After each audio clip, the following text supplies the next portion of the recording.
पर कुंडली के सप्तम भाव में हम विवाह की ज़्यादातर बातें करते हैं। कारोबार, साझेदारी, पार्टनरशिप और व्यापार, इन सभी का जो बृहद लेवल पर चर्चा की जाती है सप्तम भाव से की जाती है।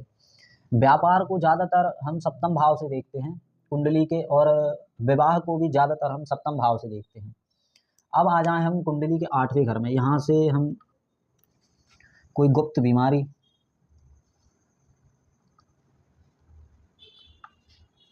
अचानक से होने वाली समस्याएं, अचानक से होने वाले बदलाव, अचानक जो भी एक सडनली इवेंट होते हैं लाइफ में, जितने भी सडनली चीज़ें होती हैं जीवन में, शरीर में, हमारे वातावरण में, जितने भी बदलाव देखे जा सकते हैं वो हम अष्टम भाव से देखते हैं।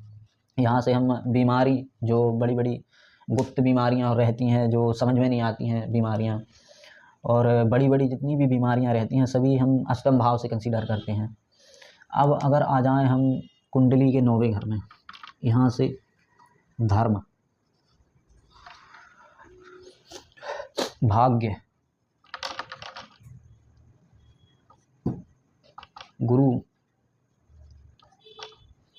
धार्मिक शिक्षा,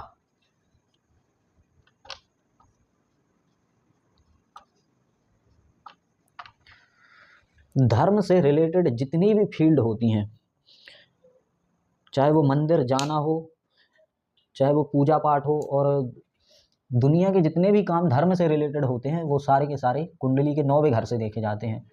धार्मिक शिक्षाएं भी कुंडली के 9वें घर से देखी जाती हैं।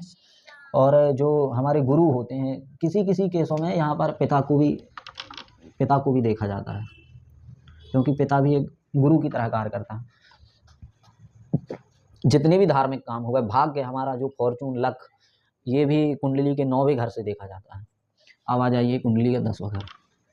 यहाँ पर कारोबार,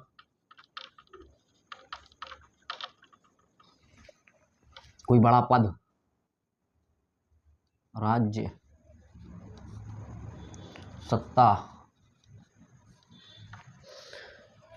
और यहाँ से पिता का सबसे ज़्यादा अध्ययन पिता का होता है। यहाँ पर कुंडली का 10वां घर कर्म भाव के नाम से भी जाना जाता है।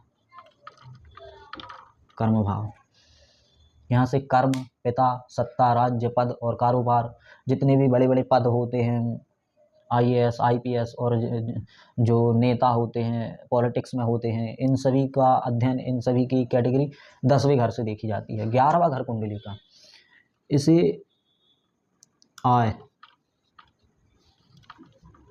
भाव बोला जाता है। प्रॉफिट, जितने भी लाभ की चीज़ें हैं, प्रॉफिट की चीज़ें हैं, सभी की सभी 11वें घर से देखी जाती हैं।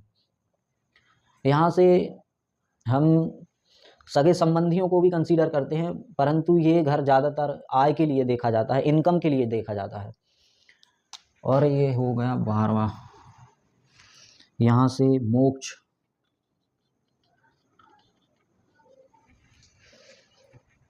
यहाँ से मोक्ष, नींद, विदेश यात्रा, हॉस्पिटलाइजेशन, और बीमारियों को भी यहाँ से देखा जाता है, परेशानियों को भी यहाँ से देखा जाता है।